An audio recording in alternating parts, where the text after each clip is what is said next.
Hello, everybody, and welcome to the latest in our Inside Coach Masterclass conversations here with Beyond Pulse. Incredibly delighted to be able to welcome Mr. Todd Beane this morning. Todd, really grateful for both your time and the insight that you're about to share with our listeners. If you could please kindly give a brief introduction to who you are and why we are so excited to have you on the show this morning, that would be fantastic. Yeah, well, at this point, I'm an aging coach, let's say, with some years behind me. But quite simply, I grew up in the American landscape in suburbia America and Connecticut and various parts of the country.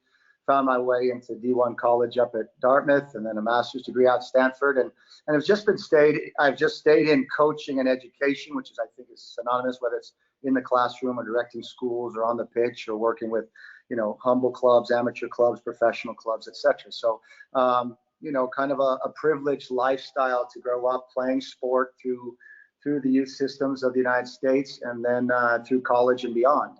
And then about 16 years ago now, found my way to Barcelona, fortunate enough to work for Johan Cruyff, who eventually became my father-in-law through marriage to Chantal. And we currently live in a beautiful seaside village about 30 minutes south of the city called Sitges. And we're running programs for footballers now. So it's coach and father of 6 and husband of 1 and trying to keep life and taxi driver all in one. So always. That's over 50 years in a brief introduction. Yeah, and I think that's a very humble introduction that you've offered yourself. Obviously, the words across your chest. Could you provide a little bit of insight into TOVO and to what that is? Yeah, after working with Johan for 14 years and knowing that he was terminally ill and was going to fall ultimately to cancer, Chantal and I talked about ways in which we could engage, the rest of our lives. What could we do to kind of extend that legacy, but also to chisel out something for ourselves and for people that we wanted to serve. So the mission of educating athletes and coaches worldwide was something I've been working with Johan through the Cruyff Institute, through projects we've done in professional football. But as a father of 6, I also wanted to stay close to home. So we created TOVO in deference to that inspiration. It stands for Total Football in Dutch, the TO and the VO, Total Football. And we basically created what would be synonymous with a language study abroad program here, but for footballers. So we have football, language study abroad, and then as a consequence of that, the methodology we use kind of started to get some attention, and we've extended that into helping coaches understand how we train footballers here through our TOVO methodology and how that may affect their training at home in their environment, be that a club environment or even up through the college or professional ranks. No, look, it's an incredible story, and it's one that I think people have resonated with deeply, obviously based on the legacy that your father-in-law has left behind. And it's one that I'm really excited to delve into a little bit more today. So, Todd, I've recently heard you acknowledged as a talent activation specialist, which I think is a phenomenal title, and it links really nicely to the content of the conversation that I'd like to have with you today. And we're going to start, Todd. I reference you kind of in speaking in third persons as a champion of change, somebody who's so vehemently passionate about trying to establish a culture shift in the way that young players are coached and the way that obviously training sessions are delivered. So on the journey to the extraordinary, as you eloquently put it, why is it that you feel as strongly as you do about the need to see a change in the way that the youth soccer landscape operates? Yeah, it's a fantastic question. I think the drive is, if you are an educator at heart, and I mean educator in the broadest sense, whether that's a classroom teacher or a music teacher or a football coach, soccer coach, I think collectively we are driven by the idea that we can influence a child in such a positive way, and more specifically that we can maximize the potential of children in our charge. And I'm old enough to call children anywhere from really youngsters through college players and beyond at this point, but you know what I mean. So the idea here is that I just felt, and I've always felt compelled, that if I could in some way champion that journey to extraordinary, in other words, to facilitate the success of another person with whom I get to work on the pitch or off, then that's a pretty rewarding. I mean, it may seem selfish in the sense that I get great reward from that. Others may not, but as an educator, I think most educators get that selfish reward, get that stimulus, get that passion, get that motivation to watch a child maximize his or her potential.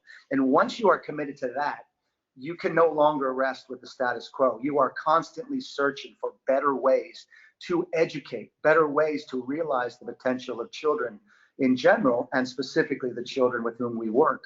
So, the drive is just that. I would love through this process to be an agent, not necessarily a change for change's sakes, but be an agent, or at least one of the agents that is driving the dialogue forward and holding ourselves accountable to maximizing the potential. And when we discover new research, new information, new inspiration, it's on us. The onus is ours to use that research, to use that data, to take in those new, maybe novel ways to approach education and to employ them for the benefit of the kids. So the mission is clear. I share that with any other educator that's ever walked the earth. And my time now is just to drive innovation forward as best as possible with other wonderful voices in the community. It's fantastic, and it's so, I think, reassuring to hear as well that people feel so passionately about it as you evidently do. So with everything that you've just referenced and the methodology that you approach outside of that innate feeling that you receive, has there been any examples that you can share with us, or that you could reference, where you've seen the benefit of that approach at first hand, and why it resonates so deeply? Yeah, I mean, let's be honest. We are all products of educators, mentors, and parents and family members that have inspired us. So, when I look at my own personal journey, it's very clear to me that I had such great fortune to have coaches, educators, family members, friends that basically challenged me, that drove me to be better, not a better person first and foremost, a better athlete, and better student. So I guess the best example is I feel inspired to be able to benefit from that, and then to in turn try to employ those strategies to help others. And so, when you grow as an educator and you have as you said, as you have the age that I do, you think of the student that, writes the note 10, 15 years later and says, thank you. If it weren't for English class in Salisbury, Connecticut, I'm not sure I would have had the confidence to take on my college studies in the way I did, or to become a creative writer, or to become an author, or to become a student, or become a father in the way that I am. So I think every coach and every educator lives in part for the hope that those notes, whether they're written or not, are being sent out, and the good energy. So if we apply it to football, getting teams to play to the maximum of their potential, having more wins and losses, getting teams to championships. I want to say that that's important, because that's what drives us. And particularly as a young coach, I might have been motivated by that. But at the end of the day, I've taken much greater pride knowing that the players that have visited us here at TOVO have gone on to get accepted to universities like Yale, or to play in the Eredivisie structure, or a woman here that got to play for Barcelona and is following her professional career, or a child that may not have thought about a future of student athletic commitment in college, and now is going in feeling the confidence from their quality to do so. So, those faces, I think, remain very vivid in any educator's mind. But I have to give thanks to those educators, from an English teacher that taught me to articulate ideas, to Bobby Clark, my college coach, who drove me in the reins of Hanover, New Hampshire, to be a better footballer, and many others that really allowed me to find a pathway of success, and drove me to find success through their teachings. And so it's a balance of the past and the future, I think, that keeps me engaged. No, it's marvelous. Keep in mind, I have 6 children, so it's my principal job is to maximize, the children, literally the children in my charge, and that's right. As any parent out there will know, that's a daunting task, and keeps us busy. I'm sure it does. I can only I can only guess. So if we shift towards the type of training structure that you're encouraging, for all the reasons that you've just referenced, And considering all the empirically acknowledged benefits of a more non-traditional approach that you obviously discuss at length, and this approach being both towards coaching and player development, why do you think there are still coaches who are resistant towards embracing this change and the challenge of moving on the journey with people like yourself? Yeah, I think it would be nice to say that it's just apathy, but that's not the case. I think every coach that's spending the time and energy with children is passionate about, supporting the development of children. We would hope so, anyways. Maybe we lose ourselves on occasion in the heat of the battle, but I think most coaches are not apathetic people. They're driven by something in themselves. So then it comes, well, what is it about change? If you think about traditional training, the way that I was trained when I was younger and what I'm trying to promote now, to which we become resistant. And that's a human quality. Let's be honest, we are not naturally, instinctively, designed to accept change. Why? Because tradition becomes status quo, and status quo is comfortable. Yeah. It's certain. I know that. I have lived that. I understand it, and I can get my head and my spirit around that. What is it about change that really is most challenging? Is it forces me into an arena of uncertainty. Not just me, human beings, when they confront uncertainty, attach fear, the emotion of fear to that uncertainty. And we don't learn in states of fear. We don't really we don't really embrace fear because we're designed as creatures to survive, to avoid change, to establish ritual, routine, comfort, and to avoid uncertainty. So we're not talking about soccer coaches here. We're talking about human evolution. And the times that we are forced to change and the necessity has inspired us. And then we've been inspired beyond necessity by those who have actually reached beyond the bounds of human existence and pushed us into new technology, new science, new art, new perspective, a new sense of politics or political purpose or humanity. And so when you think on a larger scale, it's not about soccer coaching and traditional and more modern or innovative coaching. It's really tapping into the human essence. And so I think while most of us have great intentions, we succumb to that fear and we side for certainty. And the only way that we push our craft of coaching is to shed that fear and to look at courageous people who are willing to tempt the fates of tradition. And I think if we look at it at that expansive level, soccer coaching is no different. It's just comfortable to coach the way we always have. We can tell success stories, but at the end of the day, we know too much today about human development and learning to not engage that research and put it into use. And I think the greatest coaches have always done that, always pushed that. And the greatest leaders beyond sport have always done that. Sometimes to the demise of their own credibility, but ultimately those are the people through history that we celebrate. The great coaches like a Johan Cruyff or Achi or now a Pep Guardiola, Mourinho, whatever you believe in. These people are pushing us to be better within sport. And then you look beyond sport, the Gandhis and the Mandelas and Barack Obamas per se that are really pushing the envelope of what that means in politics or in human existence. So I think if we are courageous, our children benefit. If we stay stuck to the status quo, it's comfortable, but we haven't met our mission to realize the potential of our children in 2019 and beyond. Yeah, and I think it references quite nicely. You go back to our industry is as full of certain cliches that I think can be banded around, but if the one that resonates the most with me is if you do what you've always done, you'll get what you've always got. And I think there's an acceptance that perhaps what we've always got isn't at the level of what it should be. And the second thing that I'm intrigued by your thoughts on is we discussed previously in some of our Learn platforms a big dichotomy in our game is coaches that demand for their players to always strive to be better, to always be prepared to make mistakes, to feel, to be comfortably uncomfortable. But coaches somewhat refusing or being resistant to doing the same thing. It's a disconnect. So, where do you stand on being the embodiment of the type of approach and mentality that you would hope to see shared in your players, and that being a driver of culture change in itself? Yeah, I mean, again, I think everybody has to paint their own picture, but I do believe the onus is upon us as educators to promote learning and joy. And we learn when we engage in novel activities that push us, drive us, challenge us, put us into the arena of uncertainty.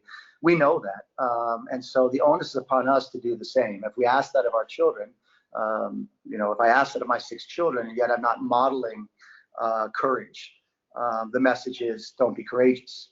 If I don't model respect, I model disrespect. If I'm not engaged and open and I listen, I can't expect my children to become those type of people. And I think the same is on the pitch. If we're not challenging ourselves as coaches, and yet we're asking our children to take on the challenge that they will confront in a weekend match, at best, what do we accomplish? And at worst, we're hypocritical. And so I think, again, I look at it and I see the onus on us. I mean, the onus on me, really. I mean, I'm an educator. I do not coach the way I coached 20 years ago. Why is that? But no profession does. I mean, we do not embrace technology and use technology in the way that we did even 5 years ago, never mind 20 years ago. There's no industry that survives beyond survives innovation. I mean, innovation is something that drives us, and those that refuse or stick their heels in so deeply are the ones that are left behind. And we don't want that for our children. We want our children to be the models of inspiration. We want them to engage. We want them to be players of great cognition, of great competence, and of great character. And yet, if we're training in a way that prejudices that development, again, this is on us. This is our fault. And as educators, we have to look deeply and profoundly at our objectives and then really question whether meeting objectives, not by our words, but by our daily actions, every training session, every training exercise, are we actually nurturing the type of player that we want them to be and we want them to be when they represent our club or our organization. And that's, again, that's a fair amount of reflection that I have to do. I have to confront my failures. I have to address those failures, and I have to correct them. And if I do that, but every other coach does that, our industry collectively, the coaching colleagues that we are, we just drive it much greater, much further than any other opportunity we might have had otherwise. Ultimately, it's my responsibility, Tom. It's really about me being better. Yeah, for sure. And I think, look, what we didn't reference in the introduction, either through myself or for you, is the fact that you hold a traditional USSFA license, right? So you underwent a paradigm shift in your approach when you were acknowledged as one of the most elite coaches that this country has produced through its educational pathway. So if there are people that are perhaps a little bit resistant right now, that either are at the level that you were or are aspiring to be there, can you share quite why you have felt so compelled to change? Was there a specific moment? Was there a specific experience? Was there that penny drop kind of epiphany? Because I think that's important to share, that you weren't just trying to establish an idea about soccer. Obviously, you've referenced the playing background. From a coaching perspective, could you enlighten us a little bit more on that? Yeah, and let's be fair to let's be honest about this. I mean, I did my A license in the 1990s with B and A license with Ziggy Schmidt and Bobby Howe and others, and we have to recognize that the U.S. soccer A license is not what it was then. So even that organization in its own right has taken innovative steps to modernize its curriculum. All right, absolutely. But then we come back to my personal journey, and I was raised under a technical-centric paradigm, which, well, first, when I was really young, was a fitness-centric paradigm, which means like we run all week at training, and then we get to see the ball in the weekend. Right, as a player. Right? And then in the 80s, we moved into every child has a ball, and that's going to make them wonderful, because we designed football, or we interpreted football as the sum of its technical parts. So what we're going to do is every child's going to get a ball. They're going to pass, receive, shoot, dribble, and head. And then on the weekend, they'll be able to put that together and be the next Cruyff, be the next Pele, Maradona, Zinedine Zidane, Xavi, Iniesta. It's a flawed paradigm. Why did I change and move away from that paradigm? Because I had the luxury of meeting Johan Cruyff personally. I had the luxury of watching him watch football. I had the luxury of sitting side by side and listening to him comment on some of the best players in the world and to share his experience. And the main distinction that really hit me was this. I grew up in suburbia America through the college ranks thinking that if I was proficient at the fundamentals, meaning technical skills, then all would be well. Yep. And I met Johan, and every comment was about position play, positiespellen in Dutch, juego de posición in here in Catalonia, and position play. He wasn't managing the ball, he was managing space.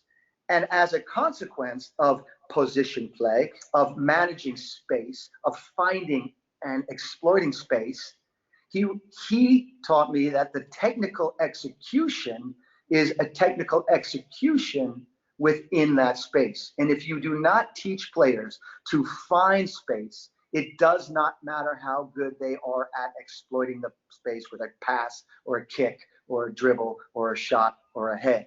That technical centric paradigm is greatly flawed. And we know that because it's not cognitively faithful to the demands that are presented to our players in a real match in real time. So I have to give credit. The inspiration and the knock in the face was, this is a game about finding, exploiting space, not about kicking a ball.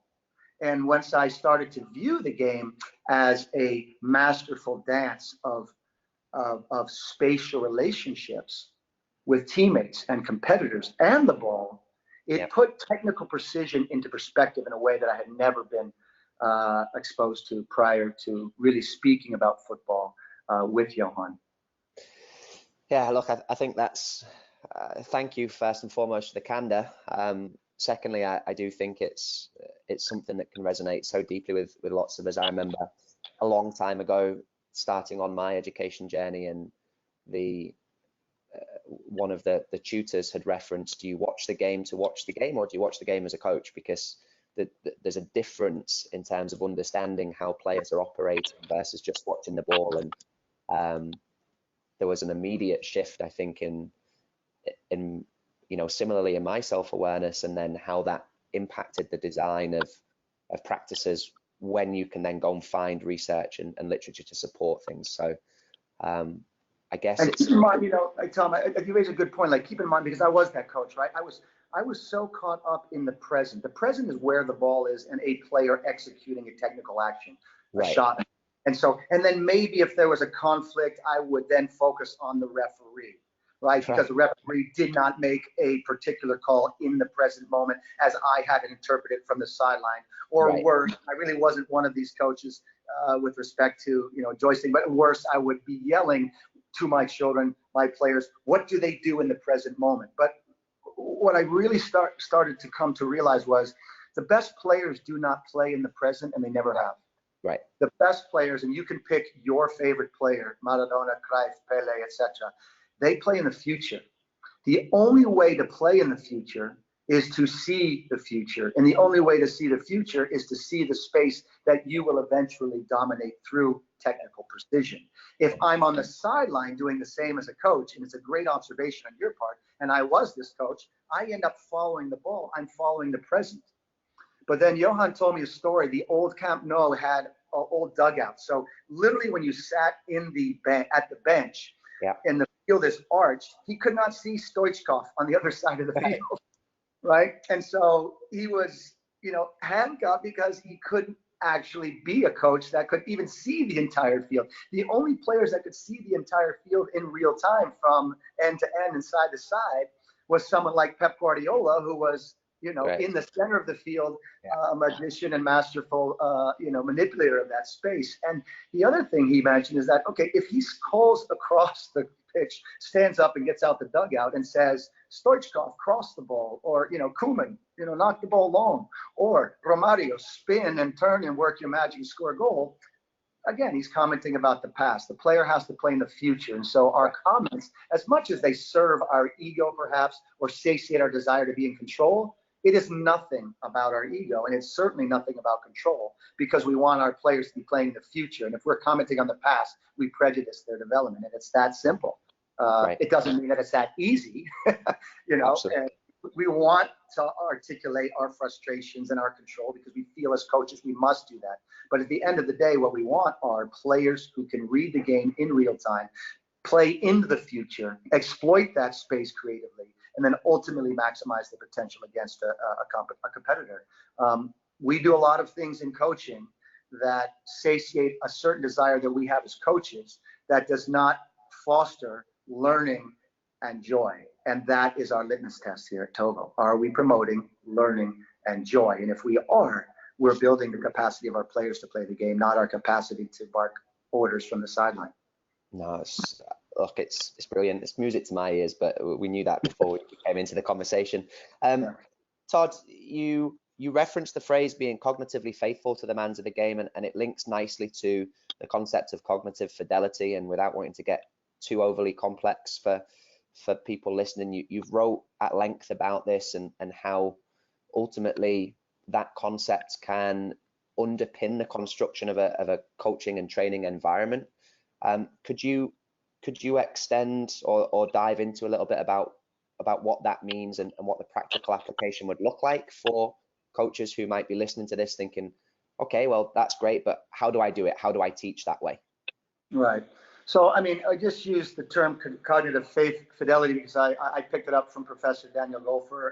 It may have been referenced prior to that, another source, but I want to give credit where credit is due. And the idea is that we want the demands of the match to replicate the session and replicate the session that we offer our children, the training session, to replicate the demands of a match so that it's faithful to the demands and the requirements of being successful in the environment in which they will perform on the weekend, let's say.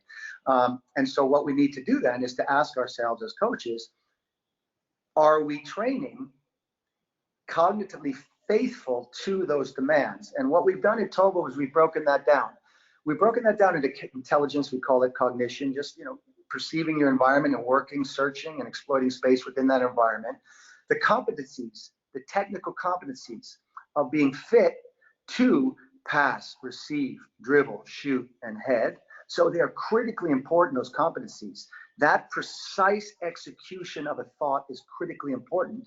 But you also need the third C, character. You need to be respectful of the environment in which you work. That's teammates, opponents, coaches, referees, family members, fans. But you also have to be ambitious and dedicated and resilient in that environment. So at TOVO, we just outlined through workshopping with my staff is we've chosen to develop players of great cognition, great competence, and great character. And so how does that play out practically? That is now a test for ourselves. In other words, we check each exercise. Is each exercise that we're doing, is every exercise we're doing demanding cognitive capacity, competence of playing the game, and the character to compete and cooperate? It's a 3C checklist. If an exercise does not meet that 3C checklist, it's not in our portfolio. So what does that look like even more in the practical sense? I'll give you this morning's training session. We're just out on the Mediterranean here this morning, a beautiful day here in Barcelona. We do rondos. Rondos demand cognition, competence, and character, and activation within that in terms of mobility and stability and dual force that our physio works through. Then we go into position play exercises, which demand a player is developing themselves and having demands of cognitive demands, being intelligent within the environment, competencies of passing, receiving, shooting, dribbling, and heading accordingly. And then we have the character of competing and cooperating.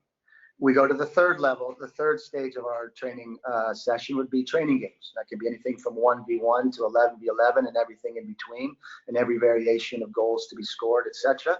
Again, what's wonderful about a training game or the match itself is that it demands of a player that they are cognitively astute, that they are competently executing their decisions, and that they are demonstrating the character to compete and cooperate within the environment in which they do. With which they play. So it's quite simple, and I guess in theory, and it's quite practical. We know we want players to nurture players of great cognition, competence, and character.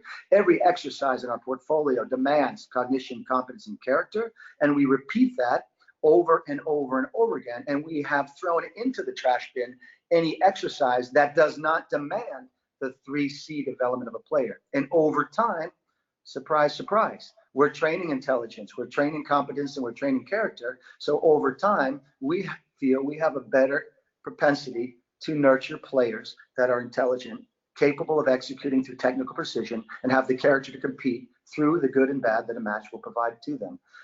And so it's quite simple. 3C training, 3C exercises to develop 3C players.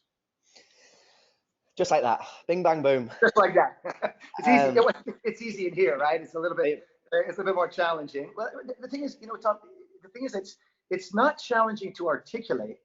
Yeah. It's challenging because each player is on that journey to extraordinary and at different levels of cognitive capacity, competency, character. But each is on a wonderful journey. And so we just have to go out and do it again and do it again and be supportive and drive and challenge and support and pick them up where they fail. So it's not a complex architecture of a training session. The complexity is in that each child who confronts that challenge is coming to it with their own baseline own baseline capacity. Right. And if you, again, I don't want to sound too biased towards your viewpoint that clearly people who know us know that we share, but I want to be able to kind of raise an approach from people who may still be like, okay, but what about this? What about that? So if the argument comes back on you that, okay, so training games are great, positional play is great, but how can you guarantee that there's enough, technical repetitions or executions of problem X, Y, or Z? How what's your retort? What's the, and I guess in your opinion, what's the quality of a good coach in terms of how that practice is designed to afford, the opportunity for that topic to be witnessed? Yeah, and let's be honest, I'm biased. I'm not going to be a proponent of traditional training. So I don't think you have me on the show because I'm just going to say all training is equal. Not all medical practice is equal. Not education is. Not all teachers are equal in the execution of their craft. Not all doctors. Not all scientists are equal in the execution of the craft. There are better pedagogical practices than others, and great educators know that and employ them. There are better training environments than others, and the best coaches employ the strategies to bring about this holistic development of a player. So, the caveat is here. I'm biased, and I think I'm on the show because I am biased. So I'm not going to shy away and be a proponent for all soccer drills are good, because quite frankly, a good number of soccer drills are absolutely rubbish when you put them to the test of the development of intelligent, competent players capable of competing and cooperating in a very dynamic environment, which is a match. So when you think about how you put that into theory, this is the question I get every Wednesday of our 5-day course here in Spain, right? Very polite for day 1 and 2. And I get the question you just posed, which is, I get this. I see that it's really dynamic. These are American kids. They're pinging the ball around. Wow, their positioning, their capacity. They seem to be engaged. That training flew by. They're happy. They're dynamic. They're ready for more. But this happens on Wednesday. It's the but, and this is the question I'll get. Well, not just myself, Oscar and my staff as well. But when do you work on technical training? And my response has been consistent. I ask them, which part of a rondo, which part of the session of position play exercises, and which part of the training game was not a technical exercise? Yeah. Every exercise in our portfolio is a technical exercise, and it's technical exercises under the demands of the thinking process that you have to employ to execute that technique. But here's the thing. It comes from a deep-seated paradigm that is so prevalent in the United States, it is difficult to change. It comes from a drill to kill environment. We believe that if we drill technique as we defined it, it has to be drilled in isolation, lining children up to pass back and forth. And it's not true. There's no research that suggests that's true. That's a paradigm that is a flawed and traditional paradigm, to be frank. So it's not all paradigms are equal. The paradigm that works and is research-based and is proven through time and with modern research is this. You have to have a child search their environment, explore that with their confidence to find solutions and employ a technical action to meet that solution. Then and only then is a player playing in context. Then and only then is a player developing a technique that is useful. If you want to be in the Barcelona park and climb a lamppost with the ball bouncing off your head, or do YouTube videos, by all means, use team trainings and develop park circus acts. But if you want a player to play the game under pressure, in context, where there is perception and action coupling occurring continuously, then the only way to develop a player that's capable of doing that is to employ training exercises that train that. And so, of course, I'm biased, but I'm fortunate that I have research on my side. And if you look at the great players, you say, yeah, well, what was it about the great players? Johan will tell you he grew up on the cobblestone streets playing. It's not the cobblestone. It's not the cement structure. It's not the dirt patch that somebody that wasn't as fortunate enough to grow up in suburbia played on. What is it about the cobblestone streets near Johan's mother's home that nurtured a champion? In each exercise, each day he went out to train with his mates of multi-ages, he was playing. And while he was playing, he was, without knowing it at a conscious level, he was being demanded of being intelligently reading the environment. The cognitive process was in full play. He was competent in executing his decisions as he played them out on those streets. And he competed with boys that were younger, older, 3v2, 3v3. Somebody shows up 4v4. The beauty of free play, or the beauty of structured play, isn't that it's free or that it's structured. The beauty of play is that it embraces cognition, competence, and character, and by extension develops players of great cognition, competence, and character that we will then applaud and pay money to go see play the game, or that we will accept through our admissions policy at the best universities in our country. That's the beauty of free play, structured play, training games, position play games, is that it holistically embraces cognition, competence, and character, and other exercises, quite frankly, don't. Yeah. And it doesn't work as effectively. And by extension, you look at the United States, we have 30 years of isolated training in team environments. I'm not saying isolated training isn't important, but when the team comes together, it's different than a ball in a wall, or working with a specialist, or having a brother or a coach work with you and bang the ball against the wall. That's brilliant. That is wonderful. But when we get a team together, we have an opportunity to challenge them in all three C's.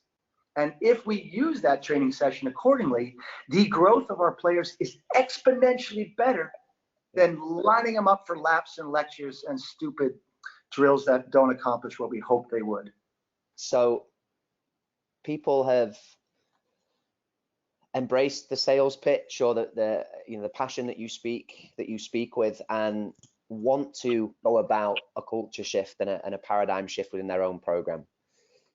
What obstacles do you assume they might overcome? What barriers to entry do you assume they may witness in terms of saying, hey, I'm a technical lead, I'm a DOC, I'm a club coach that wants to move in this direction, and it's against my status quo? What support could you offer?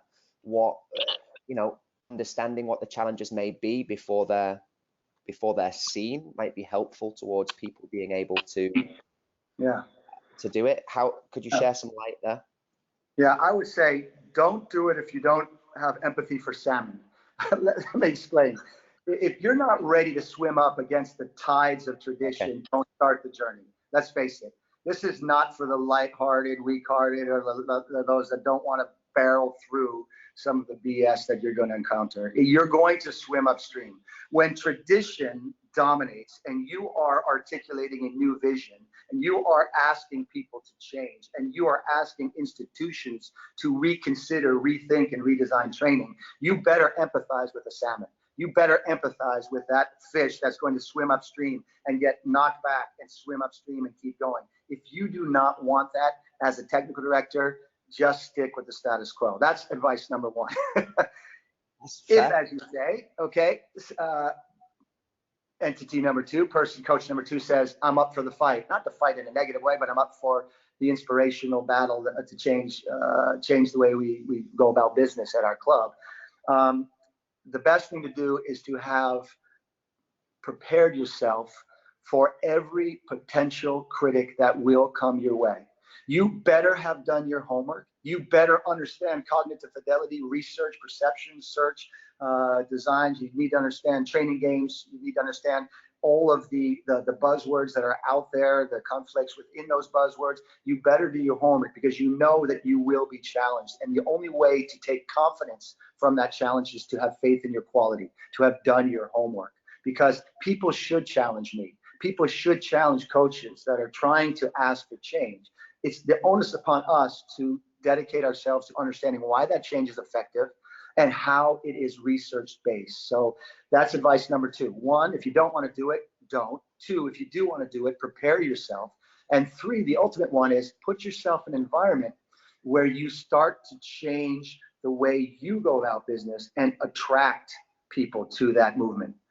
Okay, don't start to step in as a technical director and think you're going to shove this down someone's throat without the board support, without the support of coaches that have won championships in the 1990s, or the 17th State Cup, or the showcase number 432 last Wednesday in San Diego, Florida, because they're just going to sit on their laurels and they have no incentive to change. And what they will do is they'll tell you, this is great for everybody else. Hey, but in 1995, I took the team to the championship. So it's all the young coaches you have to worry about.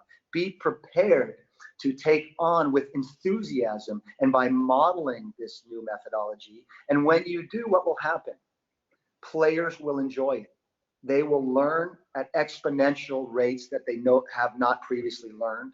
They will enjoy the game, whereas previously they may not have enjoyed it as much as you are providing that fun. And when that happens, the parents are content. Just of one team. They'll start to whisper, hey, my child loves football. They want to go back. They're not dropping out at 12. They're signing up at 13, 14, and 15 because that coach named Tom in New Jersey inspired him and cared for him and taught him more than he's ever learned in the game in 3 months that he learned in 3 years. People will start to build around your success, and you don't have to be arrogant. You have to be vigilant. And in that diligence, you will attract people. And the next coach will look over the fence and wonder what you're doing. Then 3 coaches and 4 coaches. And if you have the luxury to become a technical director, and you have the courage, and you have the stamina, and you have the passion to do so, you can change a club. Johan changed a country. I'm sitting in Spain who credits Johan Cruyff, a Dutchman, for changing the way that an entire country understands football. But when he was first interviewed, when he came to Barcelona, they told him, you'll never change Spanish football. And his response was, I'm not responsible for Spanish football. I'm responsible for the first team of Football Club Barcelona. And by changing in 1989, the first team of Football Club Barcelona, he stepped into the entire Masia of Barcelona. And then Barcelona, for the first time, became European champions. And other coaches started looking over the stadium walls and wondering, what the hell is going on here? This is masterful execution of position play at the highest order. And you have disciples, if you will, of Cruyff. And the Pep Guardiolas go out in the world. And the Ronald Koemans go out in the world. And the Arsene Wengers relate to this style of football. And the next thing you know, we have the Spanish national team in 2010 winning a World Cup playing this inspirational football. Yep. So I think it was Robert Kennedy, and I'll conclude with this. I think it was Robert Kennedy who mentioned the metaphor of a pebble in the pond, how it just creates these concentric circles that goes out and can then knock down the mightiest walls of oppression. Okay, well, we're not talking about world hunger here. We're not talking about solving political unrest. We're not talking about war. We're talking about the maximization of a child's potential. But if you do that with one child, and you do that with 18 child, and then you do that with the 36 children in the 2 teams that you coach, and then you do that through club-wise for 200, 300, some clubs have, thousands of children, and you can do that then for a division or a state, and you model it. Do you not think that we as Americans cannot accomplish something far greater than we ever have accomplished on the world stage? We can. The challenge is, are we as a coach today willing to go train in a way that will produce the type of player that is so engaged with learning that they are learning exponentially better than they have in the past, and then so engaged in a dynamic session that their joy becomes passion and their passion becomes purpose, and collectively we put onto the pitch in the United States a team capable of the world's admiration. Okay, Yeah, a little poly. I know I'm romantic, but I learned from a romantic father-in-law, and there's no reason why I'm not going to live out the remaining of my days being this romantic, because it's been done by leaders around the world in various sectors. Why can't it be done in youth football in my home country? So wave your magic wand. What would you see? What would the landscape look like if Todd Beane could come in and say, okay, bang, bang, bang, my 3 wishes have come true. What would the US youth soccer landscape look like? 3 wishes. 1, highest priority. We retain more players playing football because of 2 reasons. They are learning and they are in a dynamic, engaging, and joyful environment. Learning and joy. So my magic wand is a magic wand of learning and joy. Every session across the United States this afternoon will be filled with learning, effective learning, and joy. That's the highest priority. The result of that will be a bigger dream of mine, which is the United States wins a World Cup, right? But that's not really, at the end of the day, that's just a luxury if we happen to do that. But most importantly, if we can push the dropout rate to a retention rate, then we've done our job. And the only way to do that is through learning and joy. So my magic wand has two prongs on it. It's learning and joy. Go out there, check the litmus test of your session. Have we promoted learning in the most effective, efficient way possible? And have I impassioned children to play with joy? And if you've done that, you are probably one of the best coaches at any level, regardless of your wins or loss record.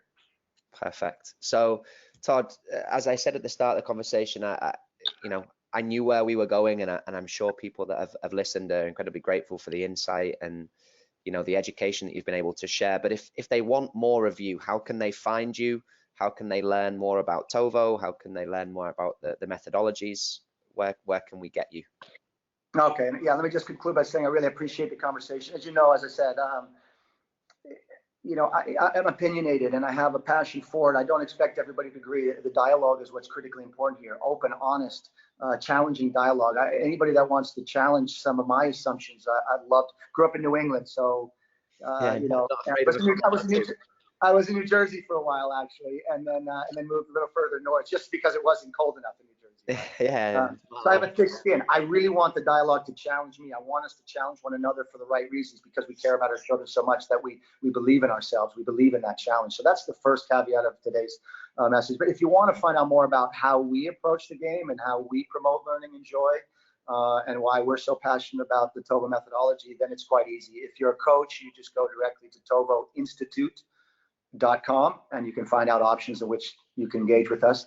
And if you're a player or a parent that are listening to this program today, and you're interested in how your player can participate in this type of methodology, then you just go to TOVO Academy. So TOVO Institute for coaches and TOVO Academy for players and parents. And we welcome any conversations, and we welcome any challenges and any other people that feel impassioned to drive this agenda forward. We were just trying to rethink and redesign talent development together. I appreciate the time, Tom. No, thank you, Todd. Thank you ever so much for the time that you've shared and for the insight and the work that you're doing, because I think it's critically important that we've got people in positions like yours that can spread the word and as we said at the start, be a champion of change. So thank you very much, my friend. All right, cheers, Tom. Take care. We'll see you soon, I hope. Bye.